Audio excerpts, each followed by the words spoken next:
वक्त धीमे धीमे गुजरता रहा।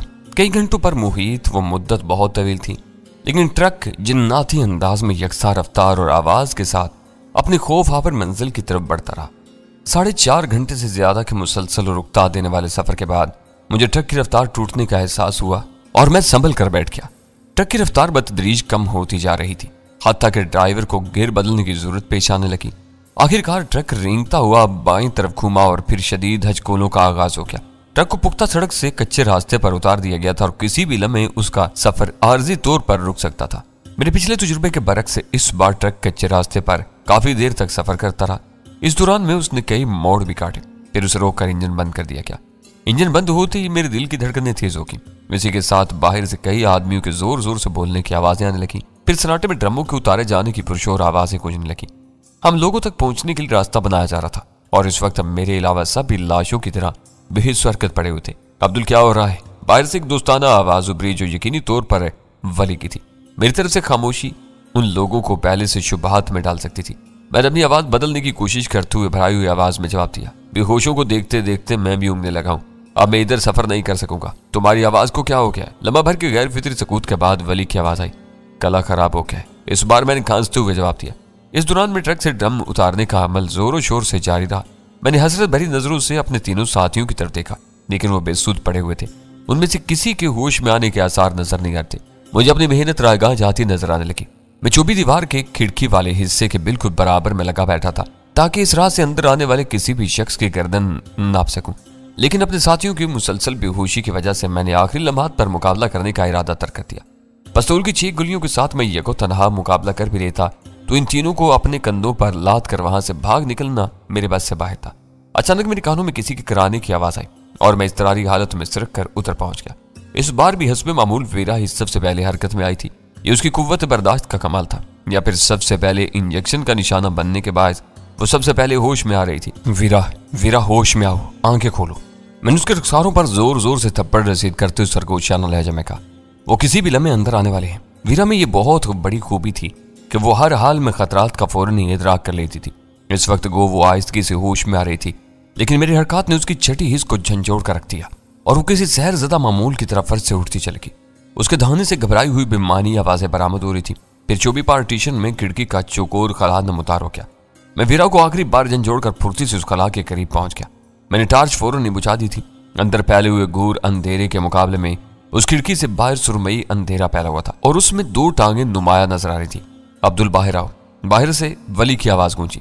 इस बार मैं खामोश रहा। फिर ट्रक में बनाई हुई खाली जगह में मौजूद वली ने अपनी दस्ती सर्च लाइट रोशन करके अंदर का जायजा लेने की कोशिश की। मैं चीते की तरह अपनी जगह दुबका रहा। यूं ही वो कलाई खिड़की में कदरे अंदर दाखिल हुई। मैंने दोनों हाथों से वो कलाई थाम कर उसे अंदर घसीटने की कोशिश शुरू कर दी। मेरी इस नागहानी हमले की वजह से उसके हल्क से एक तेज आवाज बरामद हुई और टार्च उसके हाथ से निकल गई। उस समय मेरे अक्म में से एक साया नमूदार हुआ और किसी जोंक की तरह वली की गर्दन से लिपट गया।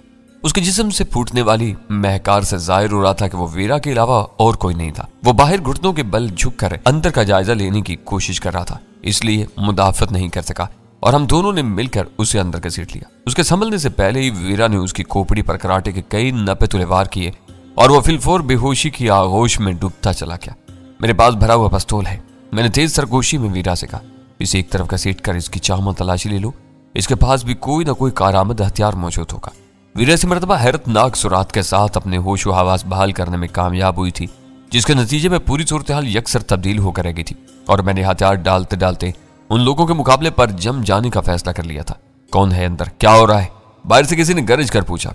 वो आवाज बहुत करख्त और लबो लहजा नामानूस था, जिसका मतलब था कि वो सरदार पाइंदा गुल के आदमियों में से कोई था। वैसे भी अब बाहर वही लोग रह गए थे और उनकी तादाद 6 होनी चाहिए थी।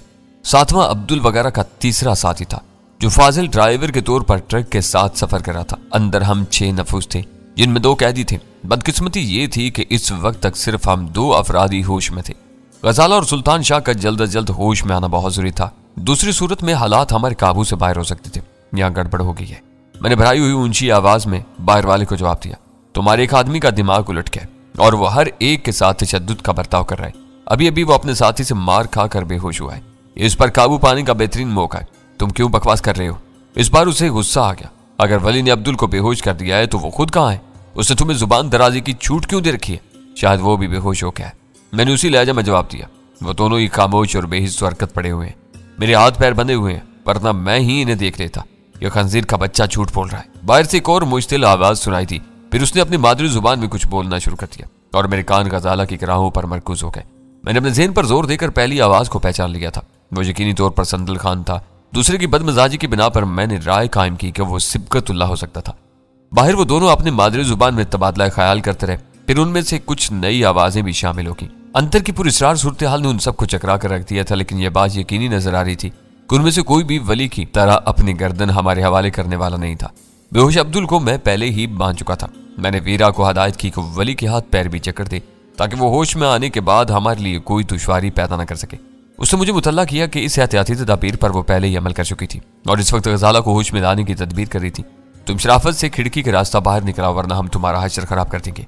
कुछ देर के बाद संदल खान की धमाका खेज आवाज सुनाई थी। हम समझ गए कि तुमने अंदर कोई गड़बड़ की हुई है। मेरे हाथ पैर बंधे हुए हैं। मैंने कहना चाहा, लेकिन मेरी बात काट दी गई। तुम खूंटे से नहीं बांधे गए हो। पैंदे के बल फर्श पर खिसक कर बाहर आ सकते हो। तुम अंदर आकर खुद देख सकते हो। इस तंग जगह में ऐसा करना मुमकिन नहीं है।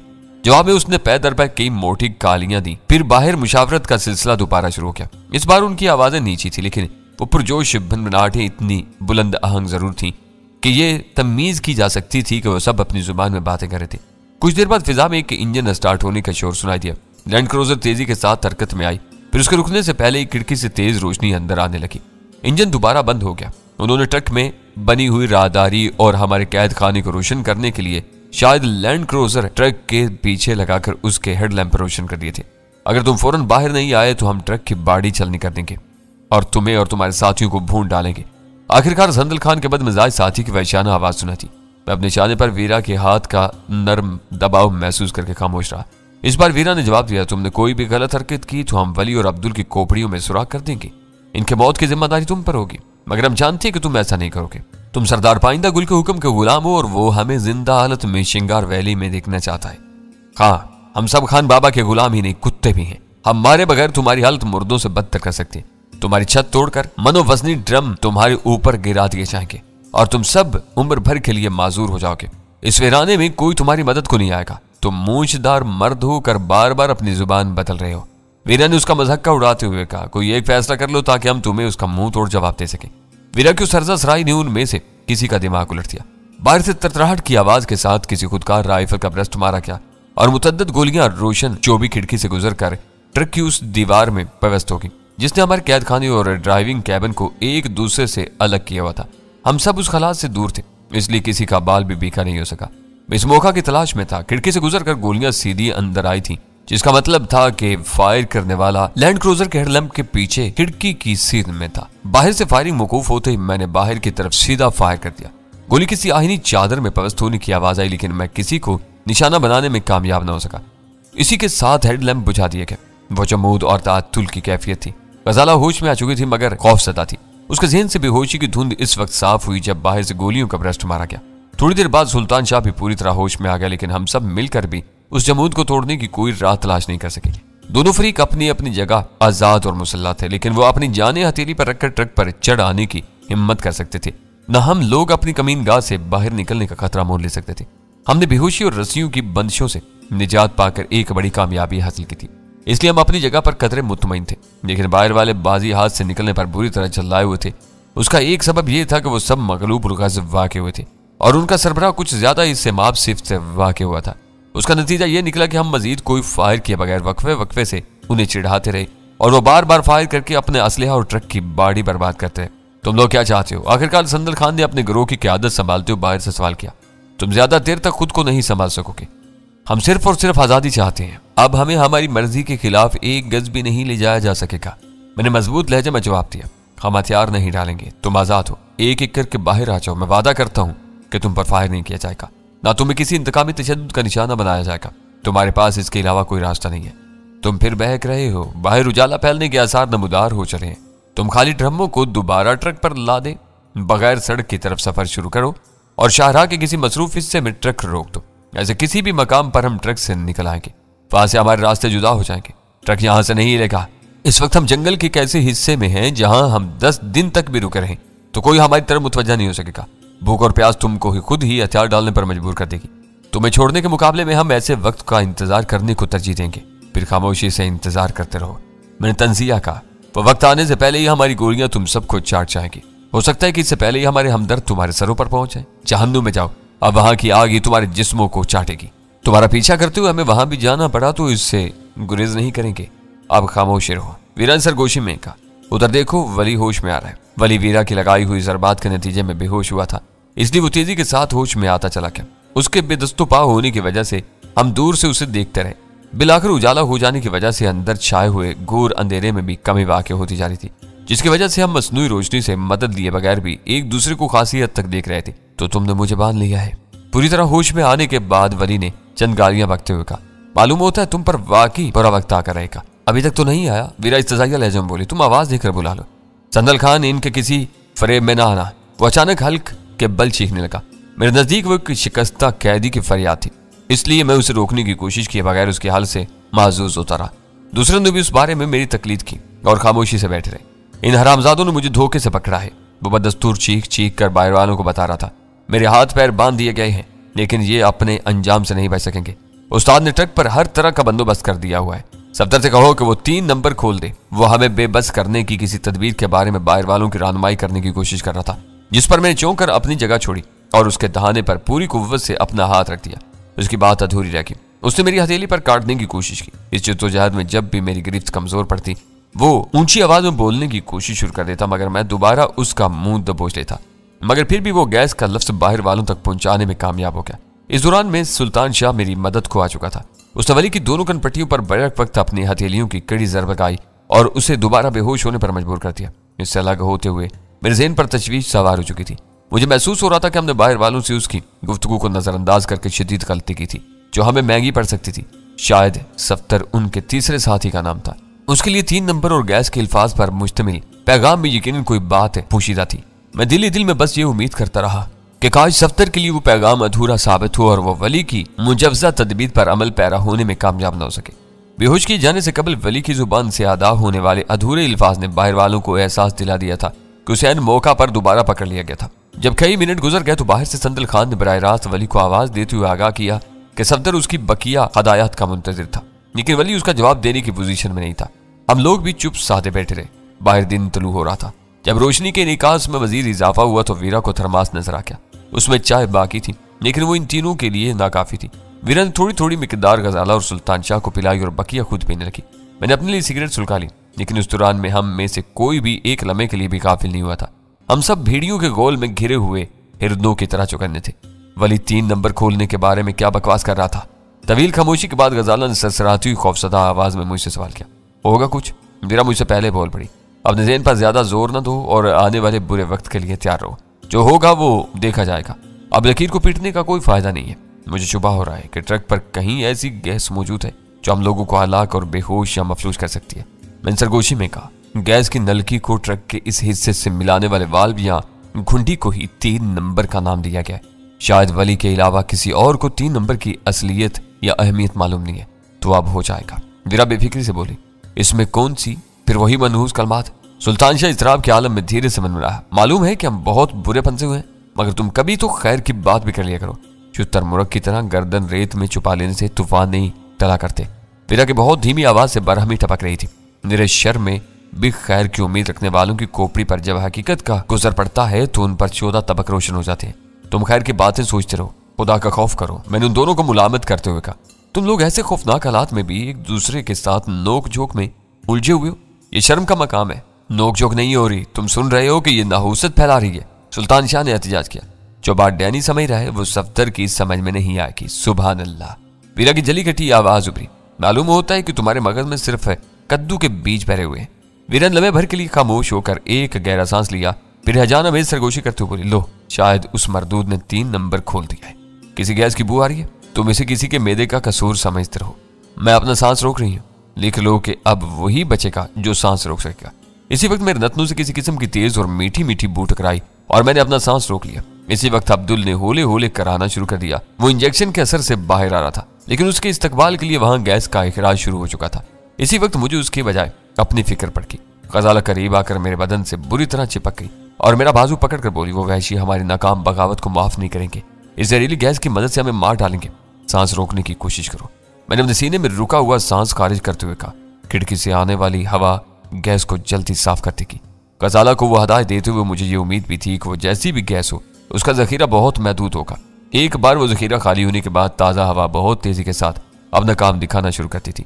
वो तकलीफ बस चंद मिनट की थी। मैंने सांस रोकने से पहले अपने खाली फेफड़ों को हवा से भरने की कोशिश की और मेरी आंखों के सामने तारे नाचने लगे।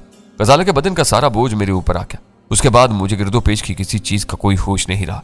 वली की दी हुई अधूरी हदायत अपना रंग दिखा चुकी थी। मेरे ज़हन में भूली भूली सी आखिरी उम्मीद ये थी कि वो कोई जहरीली गैस नहीं थी। उसके असरात मोहलक होते तो वली कभी भी सफ्तर को 3 नंबर खोलने का मशवरा नहीं देता। वो खुद हमारा कैदी था, उसके हाथ पैर भी बंधे हुए थे। उसे ये तवक्का नहीं की जा सकती थी कि सरदार पाइंदा गुल के आदमियों की सुरखरुई और सरबुलंदी के लिए वो हमारे साथ अपनी मौत का भी बंदोबस्त कर लेगा। मुझे दोबारा होश आना शुरू हुआ तो मुझे अपने पपोटे उठाने में भी शदीद दुश्वारी हो रही थी। फिर मेरे कानों में गजाला की मुसरत अमेज आवाज आई, देखो इन्हें भी होश आना शुरू हो गया, अपनी जगह पड़ी रहो, वो भी होश में आ ही जाएगा। वो वीरा की कमजोर सी आवाज थी। खुदा का शुक्र है वो जहरीली गैस नहीं थी। चारों जिंदा हैं हम, लेकिन एक दूसरे के लिए अपनी तवानाई साया नहीं कर सकते। हमें दोबारा जिंदगी मिली है। इस बार गजाला की आवाज भी इर्ताश अमेज थी। मैं सोच रही थी कि गैस मोहलक ना भी हुई तो वो वैशी हमें बेबस करते ही हला कर देंगे।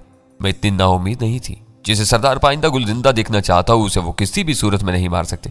मुझे इस बात का अफसोस है कि मैं काफी देर तक हबस दम किए रखने के बावजूद इस सरीउल असर गैस का शिकार होने से नहीं बच सकी। वीरा की आवाज सुनाई थी। मैंने महसूस किया कि मैं जिस चीज पर दराज था वो मुतहरक नहीं थी और ना ही फिजा में ट्रक के इंजन का वो आसेबी शोर सुनाई दे रहा था जो पिछले दिनों के सफर में हमारे दिमागों में रच बस गया था। मैंने पूरी कोशिश करके अपनी आंखें खोलती। सर पर खाकी सायबान फैला हुआ था जिसम के नीचे कोई नर्म प्याल था और फिजा में शाम का मुलगजा उजाला फैला हुआ था। मैंने बदिक्कत तमाम सर घुमाया तो मालूम हुआ कि ट्रक के सफर का सिलसिला खत्म हो चुका था और इस वक्त हम चारों एक ऐसे कमरे में अलग अलग प्याल पर पड़े हुए थे जिसकी दीवारें पहाड़ी पत्थरों को बाहर से एक दूसरे पर जमा कर उठाई गई थी। ऊपर दरख्त के ना तराशीदा तने पर रुकी हुई फूस की छत थी जिसके ऊपर कुछ भी हो सकता था। मुझे पहला ख्याल यही आया कि हम शिंगार वैली पहुंच चुके थे। सुल्तान शाह तो नकाहत से गूंगा हो चुका है। तुम्हारा क्या हाल है? निगाह चार होने पर वीरा ने कमजोर आवाज में कहा। इस हाल में भी उसकी जिंदा दिली बरकरार थी। नकाहत, मैंने बदिक्कत तमाम कहा। गैस के ये असरात शायद रफ्ता रफ्ता ही जाएंगे। गैस के असरात नहीं, ये भूख और प्यास की कमजोरी है जिसने हम चारों को लिटाया हुआ है। वो लोग हमारा कुछ और तो बिगाड़ नहीं सके, बस सजा में खाना पीना बंद कर दिया। अब शिंगार वैली तक हमें यही सजा भुगतनी होगी। इसमें कोई राय नहीं मिलेगी। तो क्या हम शिंगार वैली में नहीं है? सुल्तान शाह की तहय्युर ज़दा और कमजोर आवाज उभरी। मैं तकरीबन 40 मिनट से होश में हूँ। संदल खान हमारी खैर खबर लेने आया था, उससे मेरी बात हुई है। वीरा रुक रुक कर बताने लगी। हमें लाने वालों में से संदल खान के अलावा सब लोग वापस जा चुके हैं। ट्रक वाले वापस पाकिस्तान चले गए। सिबगतुल्लाह के इंतजार में 20 आदमियों का एक लश्कर यहाँ मौजूद था। उन्हें लेकर जलालाबाद की तरफ लौट गया जहां वो लोग फौजी रसद के एक रूसी कानवाय पर शब खून मारेंगे। हमें कोई बंदोबस्त होने तक यहाँ रखा गया है। संदल खान के अलावा यहाँ कई मकामी मुहाफिज भी हैं जो बिल्कुल होश में हैं। अपनी मकामी जुबान बोलने के अलावा और कोई जुबान नहीं जानते। मगर इस जगह का नाम क्या है? मैंने उसकी बात काट कर पूछा। ये जगह सराय का कोई मुजाफाती वीराना है जहाँ इन लोगों का मुस्तकिल कैंप कायम है। शायद हेरोइन और इंसानों की स्मगलिंग में इस अड्डे को ट्रांजिट कैंप के तौर पर इस्तेमाल किया जाता है। और बाहर का क्या हाल है? मैंने मुतजस्सिस होकर सवाल किया।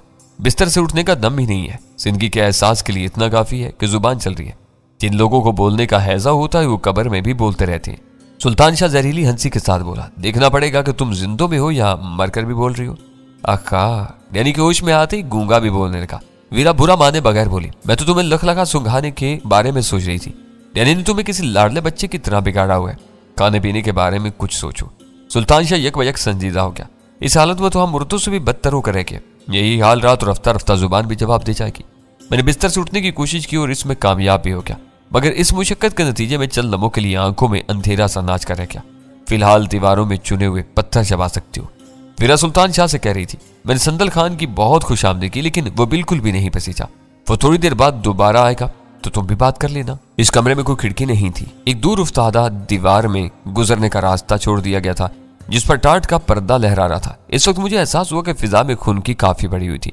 सूर्य गरूब होने के बाद वो खून की हमारे लिए नाकाबिले बर्दाश्त भी साबित हो सकती थी। मगर उसके मुकाबले के लिए वहां कंबल या उसी किस्म की कोई और चीज नजर नहीं आ रही थी। कमरे में एक बड़ी चटाई और मटके के अलावा कुछ भी नहीं था। मटके पर निगाह पड़ते ही मेरे जिस्म में तवानाई की एक नई लहर तोड़ गई। इस हाल में पानी की थोड़ी सी मिकदार भी हमें बहुत बड़ा सहारा दे सकती थी। मैं उठा और तकरीबन झूमता हुआ मटके की तरफ चल दिया। मेरी पेशकदमी पर वो तीनों ही हैरान रह गए।